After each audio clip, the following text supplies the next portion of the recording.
Cola aqui no live que tem informação nova chegando sobre a investigação com relação ao escândalo do Ministério da Educação.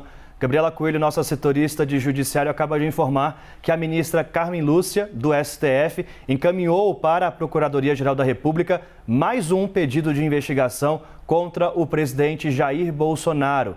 O pedido, dessa vez, é do deputado Israel Batista por possíveis irregularidades no MEC. Nesse pedido, o deputado Israel Batista, ele cita também a possível interferência do presidente Jair Bolsonaro nestas investigações. É a mesma, gente, que agora há pouco o senador Randolfo Rodrigues e a oposição apresentaram o pedido de criação da CPI do Ministério da Educação.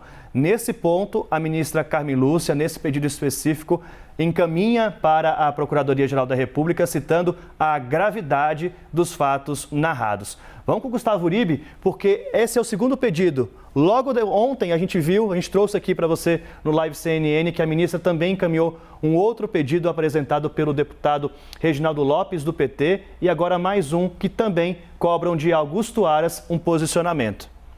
Duas notícias crimes, Daniel, as duas sobre uma eventual interferência também do presidente Jair Bolsonaro nessas investigações contra Milton Ribeiro e os dois pastores evangélicos que tinham uma espécie de gabinete paralelo ao Ministério da Educação. Mas a Procuradoria-Geral da República, apurando com algumas fontes do Ministério Público Federal, elas dizem que Augusto Aras deve esperar. Ele quer se manifestar apenas uma vez em relação a essas investigações. E a tendência é que ele espere também que todo esse procedimento, essa investigação, suba para o Supremo Tribunal Federal. A gente lembra que houve o pedido, então, para sair da primeira instância, quando o nome do presidente Jair Bolsonaro foi citado no bojo dessa investigação, para o Supremo Tribunal Federal. Quando chegar ao Supremo Tribunal Federal, provavelmente a ministra Carmen Lúcia, a tendência é de que ela faça um novo pedido, então, à Procuradoria-Geral da República de um posicionamento. E aí, Augusto Aras, essa é a tendência, é que ele junte todos esses pedidos, as queixas-crimes e a investigação para se manifestar de uma vez só. Só que o prazo da Justiça Federal e do Supremo Tribunal Federal é diferente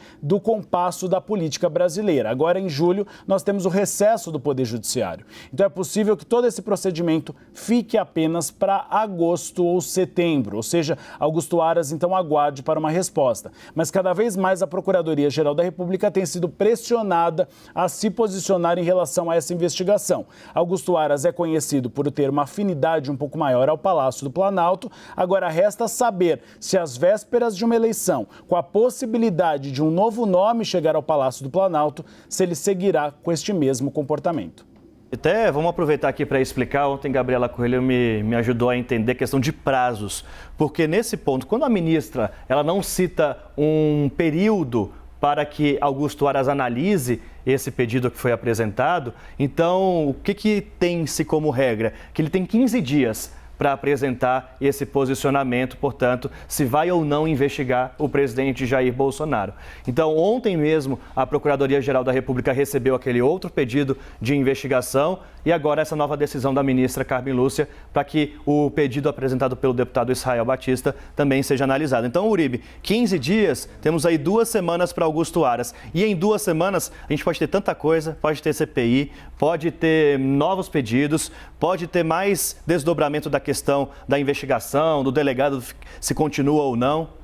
E ele pode também responder à ministra Carmen Lúcia que ele vai aguardar que esta investigação chegue no Supremo Tribunal Federal. É isso que se discute na Procuradoria-Geral da República e pode pedir um prazo um pouco maior.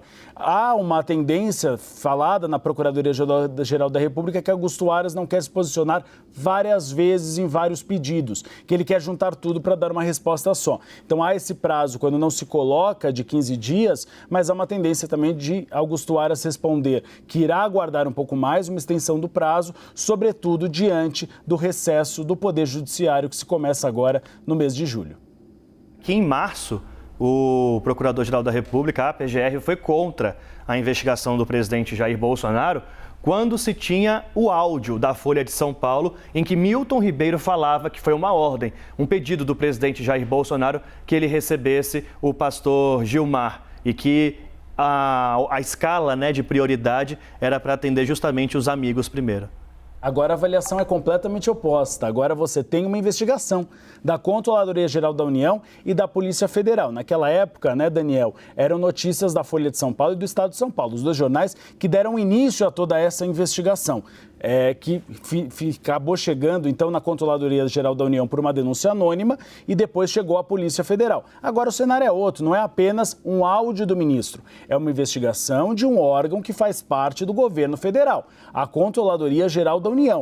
E este órgão chegou a indícios de propina paga ao genro de um dos pastores, Arilton Moura, chegou a dinheiro público de prefeituras financiando a passagem aérea e a viagem dessa comitiva de pastores e um funcionário do Ministério da Educação, Luciano Mussi, que agia como uma espécie de secretário desses dois pastores. Há o depoimento, inclusive, que foi conseguido pela CNN Brasil, que o empresário de São Paulo chega a confundir a atuação de Luciano Mussi com secretários dos dois pastores evangélicos ou simplesmente como funcionário do Ministério da Educação. Então, há fortes indícios, agora sim, para uma investigação. Então, o cenário agora de posicionamento de Augusto Aras é completamente diferente, isso avaliam integrantes do próprio Supremo Tribunal Federal, do que daquele episódio das denúncias publicadas pelos jornais O Estado de São Paulo e Folha de São Paulo.